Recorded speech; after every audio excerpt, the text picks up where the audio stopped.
There is a door that the Supreme Court of India tried to open and failed. Not because the lock was broken, not because the key was missing, but because what lives behind that iron gate, carved with two enormous cobras frozen in eternal warning, refused to allow any human being to cross its threshold. In 2011, what they pulled from the first 5 chambers shattered every record in human archaeology. $22 billion in gold, diamonds, and ancient idols. And then they reached the 6th door.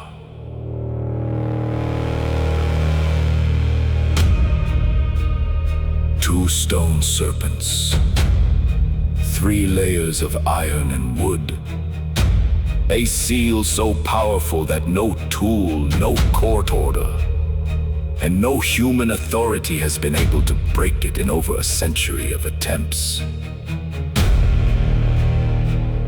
What is behind it? $1 trillion. Ancient objects whose nature the modern world has no framework to understand. Every answer leads to a deeper question. And every deeper question leads back to the same iron door. Still sealed. Still waiting. Still protected by something that has outlasted every empire that has ever tried to reach it.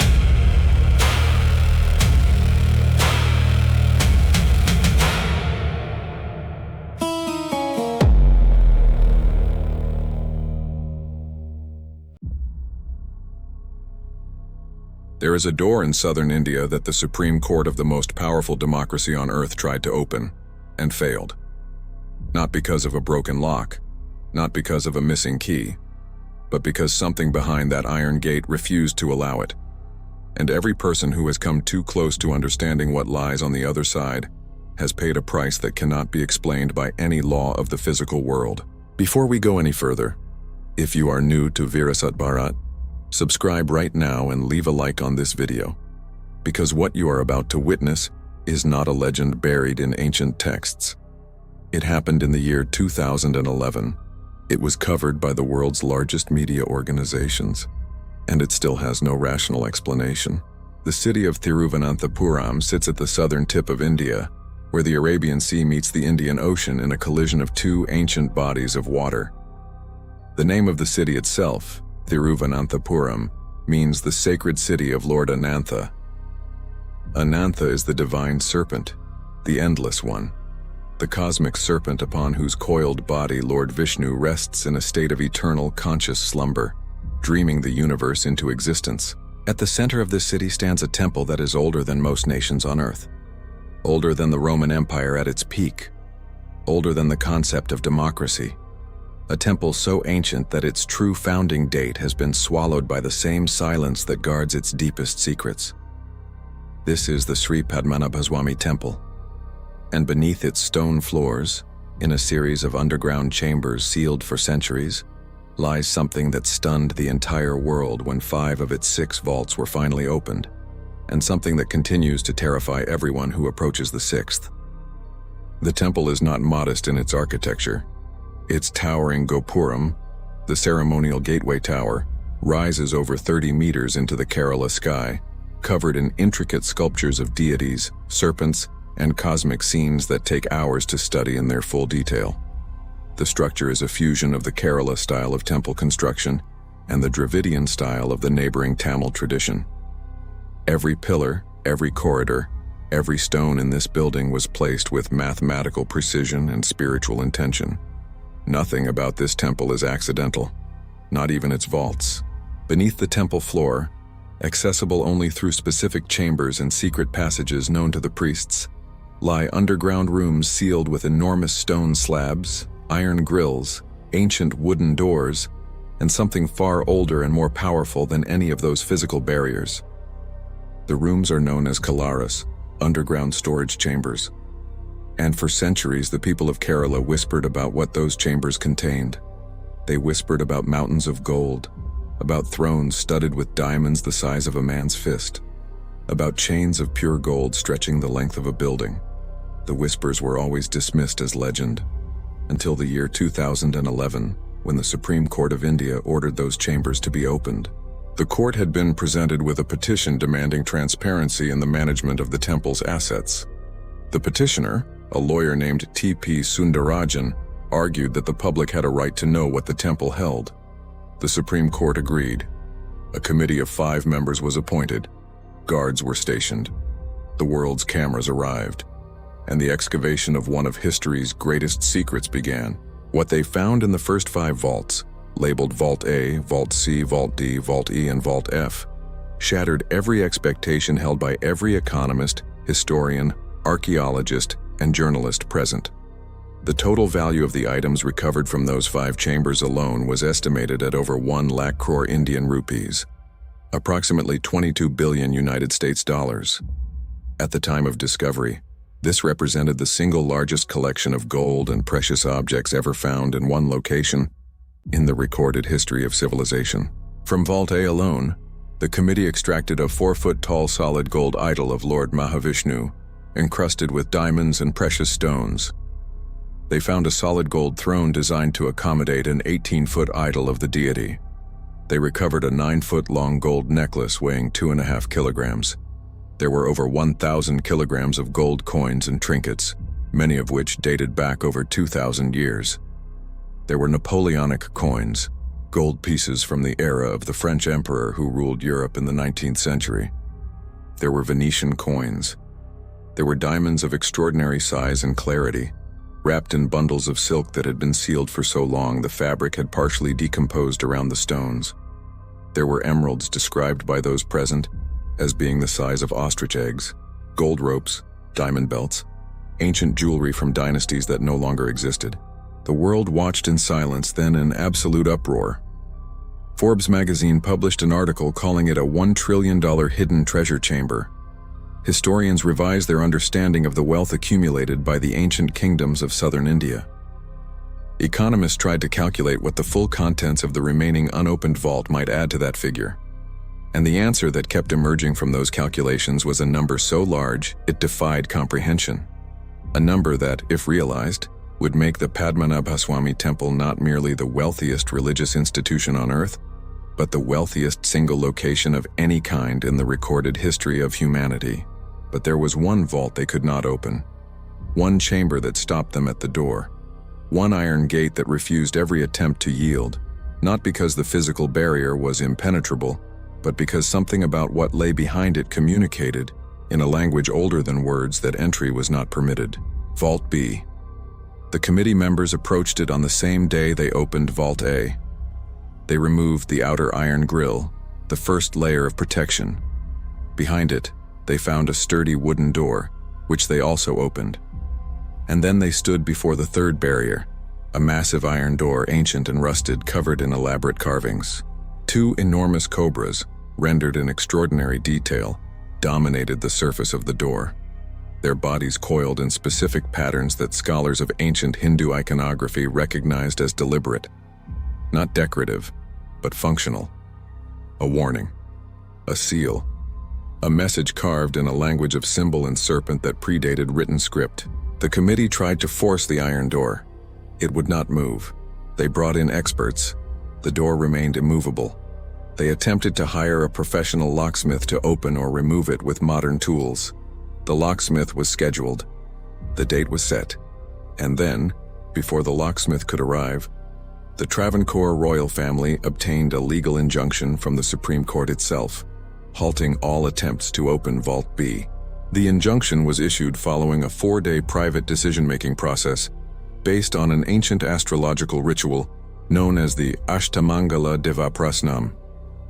This ritual, a form of divine inquiry practiced in Kerala for centuries, was conducted by the royal family to determine whether opening the vault would bring divine wrath upon those who attempted it.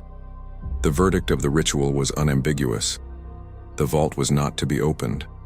The consequences of forcing it would fall not only on the individuals present but on the surrounding region, perhaps beyond. In July of the year 2020, the Supreme Court of India issued its final ruling on the matter. The court refused to authorize the opening of Vault B, citing concerns about religious sentiments and acknowledging the weight of the traditions surrounding the chamber. The vault remained sealed. It remains sealed today as you watch this documentary. And what lies behind that iron door, behind those coiled cobras, behind that third barrier, is one of the greatest unanswered questions in the modern world. To understand why this door cannot simply be opened with a crowbar and a court order, one must understand the nature of the seal placed upon it.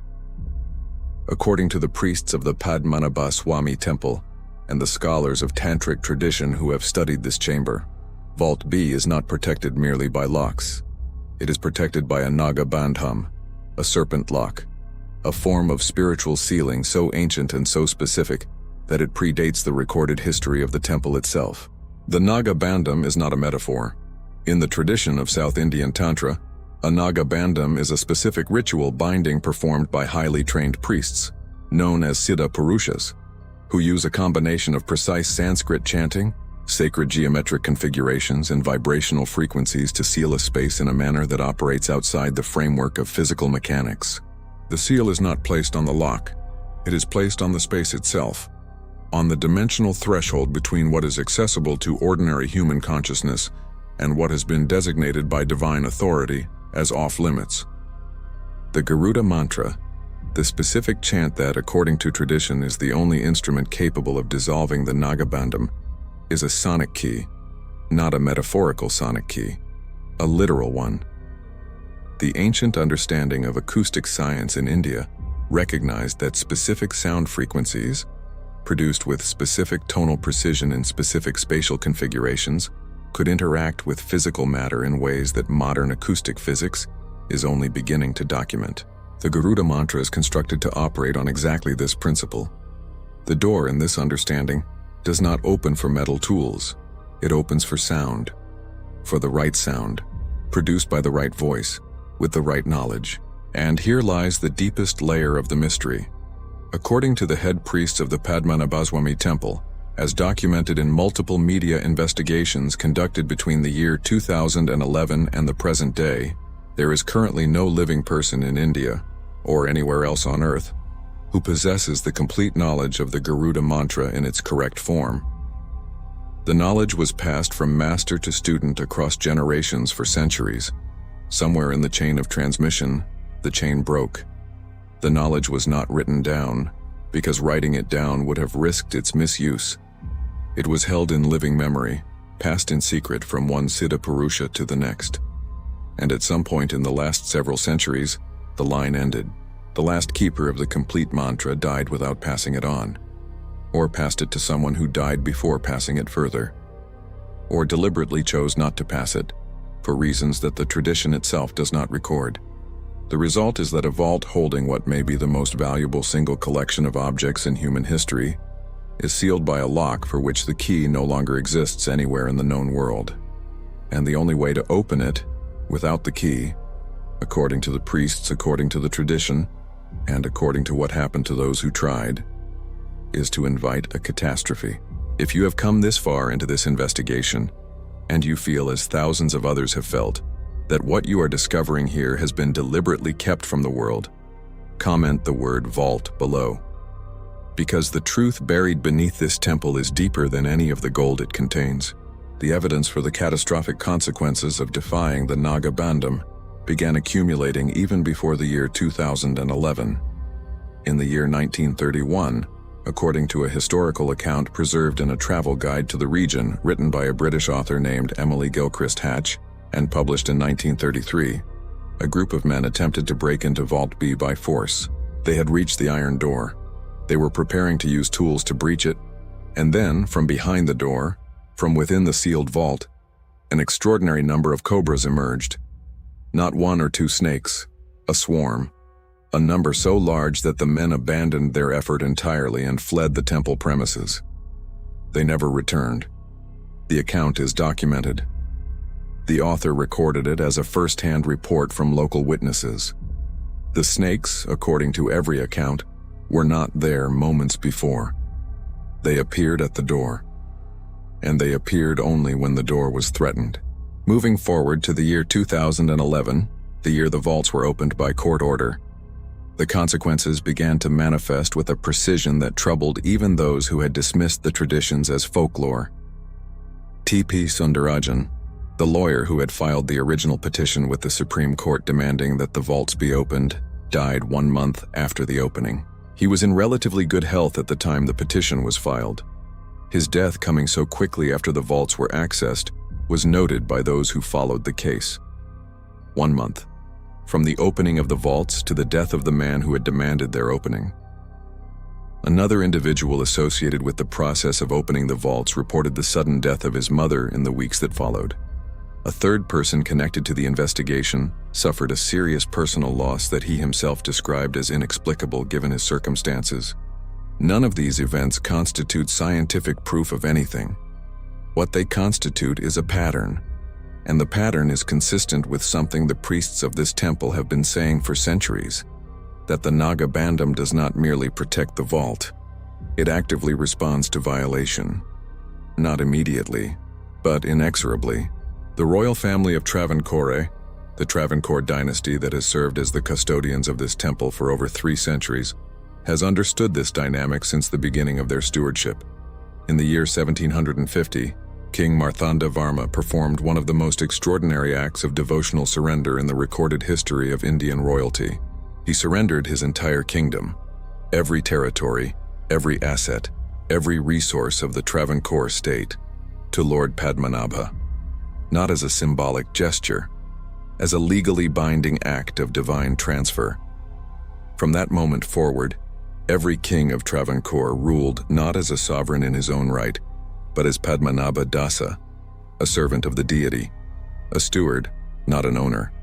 This act of surrender is the foundational context for understanding why the Travancore royal family fought so fiercely against the opening of Vault B.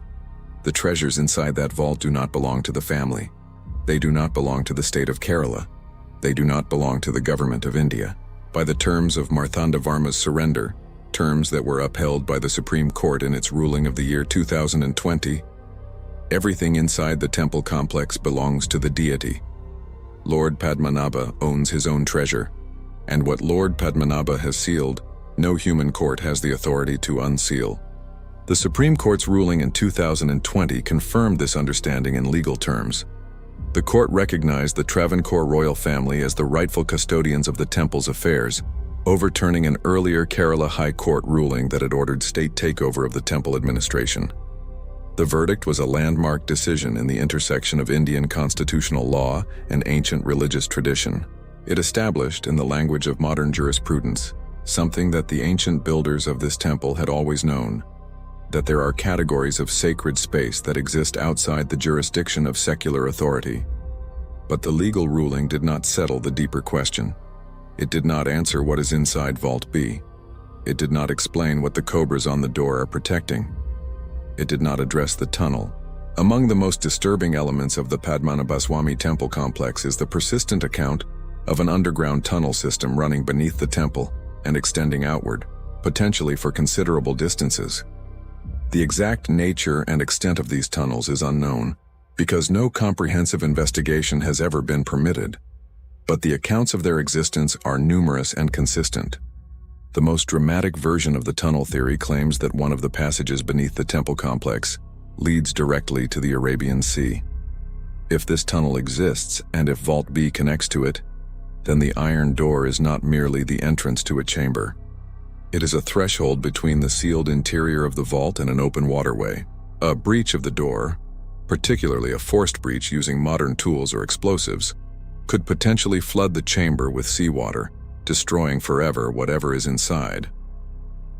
This theory is taken seriously enough by engineers and archaeologists who have studied the temple's geography that it has been cited in formal arguments against forced entry. Others who have stood close to the iron door of Vault B have reported something that no engineering analysis can fully explain. They report hearing the sound of water from behind the door. A low, rhythmic sound, like the movement of a body of water in a contained space. The Arabian Sea is not far from this temple, is. The ground beneath Thiruvananthapuram is riddled with ancient waterways and aquifer systems. Whether the sound is a natural geological phenomenon or evidence of a direct hydraulic connection to the sea is a question that remains unanswered because no investigation has been permitted to proceed far enough to answer it. The theories about the contents of Vault B extend far beyond gold and precious stones. The 5 open vaults already established that the temple held treasures from multiple dynasties spanning over 2,000 years of history. The Chera dynasty, the Pandya dynasty, the Pallava dynasty, the Chola dynasty, and finally the Travancore dynasty. Each of these kingdoms contributed to the accumulation of wealth inside the temple at different points across 20 centuries of continuous offerings. If the 5 open vaults represent the visible portion of this accumulation, Vault B, designated Mahabharata Kalara by some temple traditions, may represent something older, something that predates even the earliest of those dynasties, something that was placed there not by a king offering gold to a deity, but by someone or something operating at a level of knowledge and intention that conventional history has no category for. The designation Mahabharata Kalara is itself a subject of deep speculation among scholars of ancient Indian texts.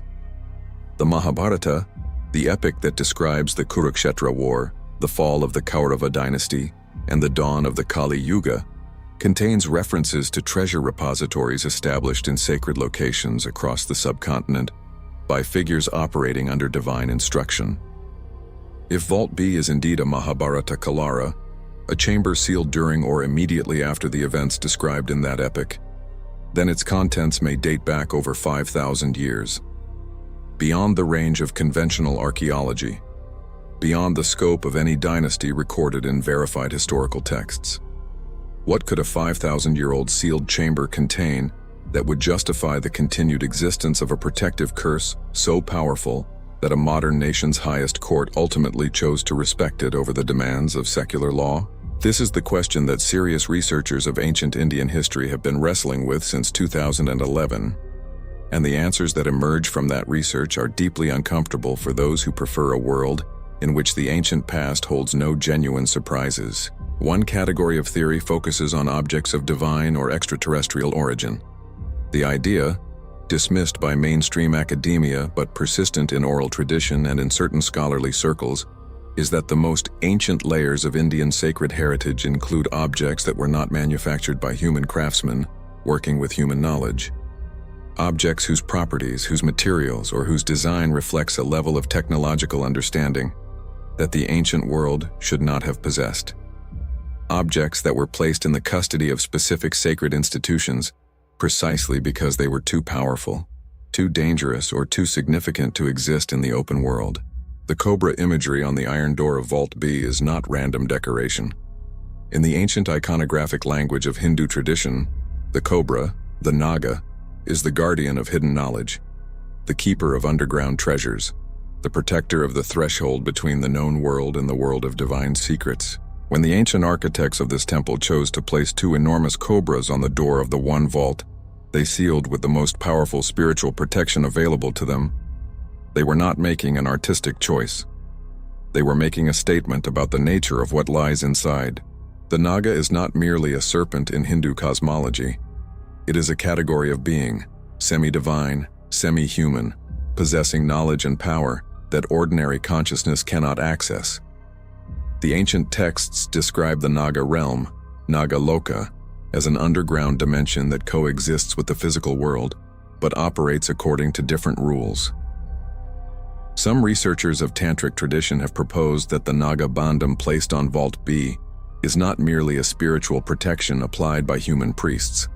It is a designation, a marker indicating that the vault and its contents exist on some level in the jurisdiction of the Naga realm rather than the human one, which would explain why human tools cannot open the door, why human laws cannot authorize entry, why human determination, however fierce, runs up against a barrier that appears to have no physical basis. The Comptroller and Auditor General of India, the nation's supreme financial auditor, submitted a report claiming that Vault B had been opened multiple times in the period between 1990 and 2002. 7 openings in 12 years, according to the records the auditor accessed. The Travancore royal family has firmly denied that the innermost chamber, the space protected by the Naga Bandham, was ever entered. Their position is that the outer antechambers of Vault B may have been accessed during those years, but that the third iron door, the door with the cobras, has not been opened since at least the 1880s. This contradiction between the auditor's records and the royal family's account is itself one of the most significant unexplained elements of the Padmanabhaswamy case. Either the auditor's records are inaccurate, or the royal family is concealing something about what occurred in those 12 years between 1990 and 2002. And if Vault B was indeed opened 7 times during that period, by whom, for what purpose, and what was removed or added or altered during those undocumented visits? The temple's relationship with the political history of Kerala adds another dimension of complexity to this investigation. The Padmanabhaswamy temple was never merely a religious institution. For centuries, it was the treasury of the Travancore kingdom, the financial reserve of a royal dynasty that controlled one of the most strategically significant coastal territories on the Indian subcontinent. Travancore was one of the few Indian kingdoms that successfully maintained its independence through the period of British colonial domination, negotiating a position that allowed it to function as a semi-autonomous princely state under British suzerainty, rather than submitting to direct colonial governance. The reason Travancore maintained this independence, according to historians of the colonial period, was partly its geographic position on the southwestern coast of India, and partly the extraordinary financial resources accumulated within the Padmanabhaswamy temple complex. Resources that the British were aware of but never managed to access, in part because the same traditions and protective structures that guard Vault B today were functioning throughout the colonial era. The British knew the temple held extraordinary wealth. They knew they could not touch it. The Naga Bandham in this historical reading functioned not merely as a spiritual protection, but as a geopolitical shield, keeping the treasury of a sovereign dynasty beyond the reach of colonial extraction. The vaults opened in 2011 contained gold coins from the Napoleonic era, French imperial coins that arrived in the possession of a temple in southern India through channels of trade that modern historians are still attempting to fully reconstruct. They contained Venetian coins, artifacts of a maritime trading civilization from the other side of the world, present in an underground vault in Kerala because the ancient trade routes of the Indian Ocean brought every significant civilization of the ancient world into contact with the southwestern coast of India. Travancore sat at the intersection of the spice trade, the silk trade, and the gold trade that connected Arabia, Persia, Rome, Greece, East Africa, Southeast Asia, and China in a web of commerce that predates modern globalization by 2,000 years. What this means for the contents of Vault B, the oldest and most protected of the vaults, is that its contents may reflect an even deeper layer of that global exchange. Objects that arrived not through the royal courts of the Travancore dynasty, but through channels that predate the dynasty itself. Objects accumulated not over 3 centuries, but over 3 millennia or more. Objects whose origins may extend beyond the Indian subcontinent entirely. There is one additional fact about the Padmanabhaswamy temple complex that receives remarkably little attention in most discussions of Vault B. In the year 2014, during a survey of the temple grounds conducted as part of the ongoing Supreme Court case, 2 additional underground chambers were discovered, chambers that had not been included in the original inventory of 6 vaults.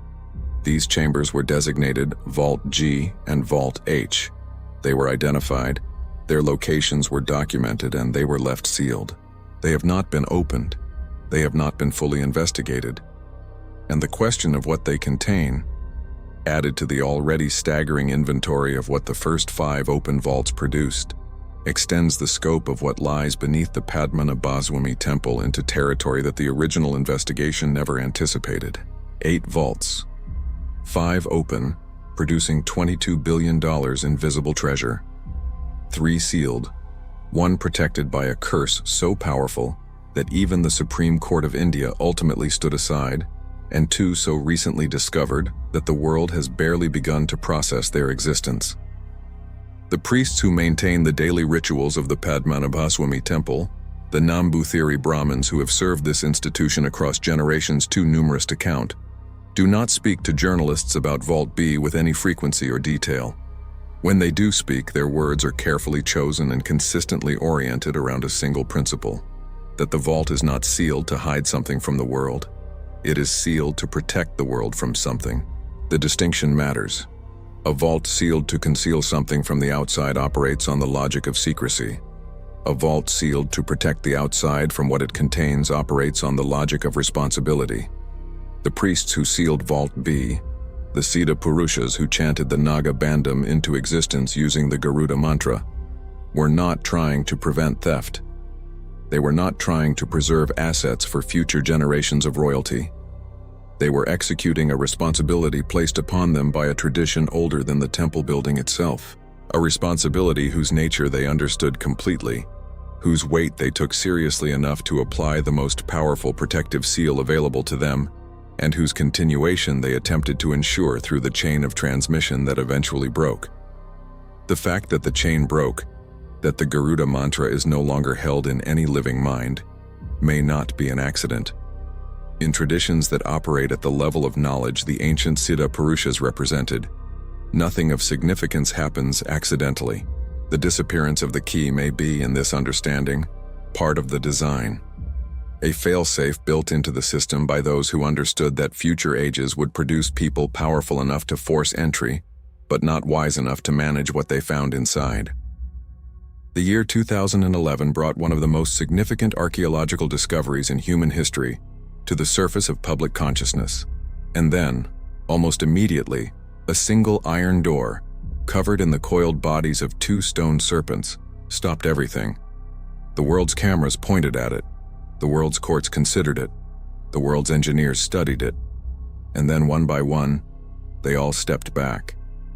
Not because the door defeated them physically, because something about the space around it communicated, in a register that bypasses rational analysis and speaks directly to the oldest part of human instinct, that this particular threshold was not meant for them. The Sri Padmanabhaswamy temple is the wealthiest place of worship on the surface of this earth. It surpasses the Vatican in documented financial assets. It exceeds the combined holdings of the wealthiest temple complexes in Asia. And its deepest chamber, the chamber sealed by serpents and sound, remains untouched. Not because it cannot be opened, because those who approached it understood in a way that cannot be fully articulated, that opening it without the right knowledge would be the end of something.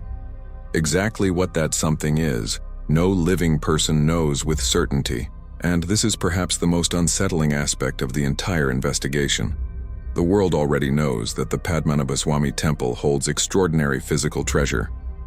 That fact has been documented, inventoried, and reported to the Supreme Court of India. What the world does not know, what may never be known until the Garuda mantra is recovered or rediscovered, is whether the physical gold is even the primary content of Vault B, whether the true reason for the Naga Bandham is the diamonds and the gold coins and the ancient idols, or whether those objects, extraordinary as they are merely the outer layer of something else entirely, something that the ancient priests understood was too significant for the ordinary world to contain. Something that, in the specific cosmological understanding of the tradition that built this temple, belongs not to human history, but to divine custody. The iron door has held for centuries. It held against the British Empire. It held against the post-independence government of Kerala. It held against the Supreme Court of independent India. It held against modern engineering, modern law, and modern curiosity. And as of the moment you are watching this documentary, it is still holding. The cobra carvings on the surface of that door are not decorations. They are not art. They are the oldest form of communication human civilization has produced.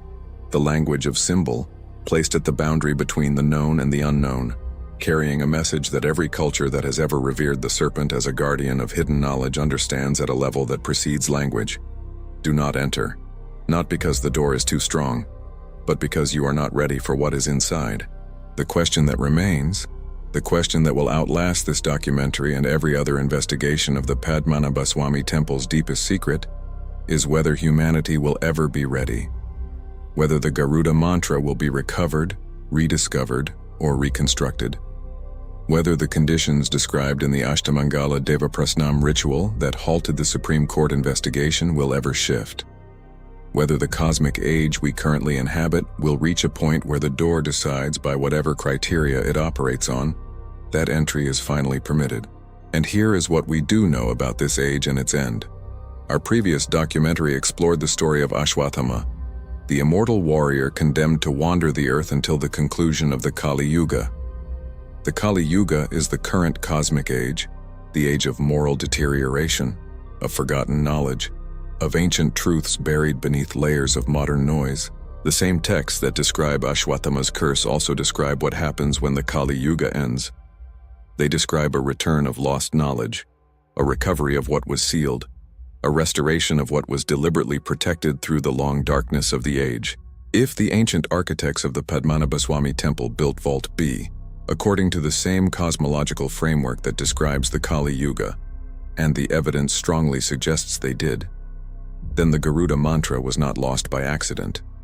It was withdrawn, held in reserve, kept outside the reach of an age not equipped to use it responsibly. And when the age turns, when the conditions described in the ancient texts are met, when the right person arrives at the right door at the right moment with the right knowledge, the serpents on the iron gate will recognize what they hear, and the door will open. Until that moment, the treasure of the wealthiest temple on earth remains in the custody of the deity who owns it. Protected by a seal, no human authority can dissolve. Guarded by the oldest and most patient of all cosmic forces. Waiting, as the ancient world always waits, for humanity to arrive at the level of understanding it always demands before it reveals what it holds. If this investigation has reached something inside you, if you felt the weight of what lies behind that iron door, do one thing right now. Subscribe to Virasat Bharat. Leave a like on this video. Because the history concealed beneath the surface of India is deeper and more extraordinary than anything you were ever taught to believe. And this channel exists to uncover it. One sealed vault, one forbidden corridor, one silenced truth at a time. And before this documentary ends, if you want to go even deeper into the suppressed knowledge, the lost technologies, and the forbidden secrets that ancient India has been guarding for thousands of years, the link for Forbidden Secrets of India, Lost Technology of the Gods is in the description of this video. A complete investigation into the ancient wisdom that was hidden, erased, and silenced, waiting for those willing to look. The link is there. The door is open. What you do with it is yours to decide. In our next investigation, we descend even further, literally.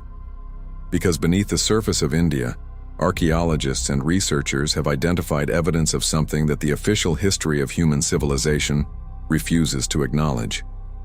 A city, an entire underground city, carved into the earth over 15,000 years ago, long before any civilization recognized by mainstream history had the knowledge or the tools to build it. The questions it raises about who we are, where we came from, and what we have forgotten about ourselves are the most destabilizing questions a human mind can confront. That investigation begins in our next documentary. Stay with us.